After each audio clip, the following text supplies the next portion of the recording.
This is Hussein with Quick Label Support. I'm trying to show you from here. I don't have to open the whole printer because I don't have enough light here and I don't have all the tools with me in the car, so I will just show you quickly. So if you see from the side, this is the printer, this is the side. You see in here, it is a screw. There is two screws here, and the first one, if you push this plastic, if you push it in, this will come up. You push in and lift it, and this part will come up by itself. That's all you need to do.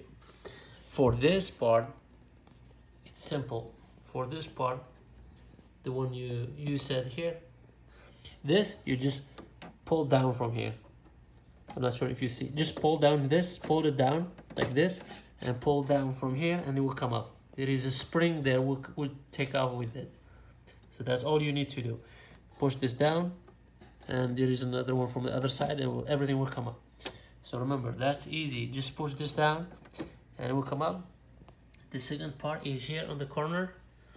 Just push this in and lift it. Push and lift it. That's all. Thank you. If you need any help, let me know. Thank you.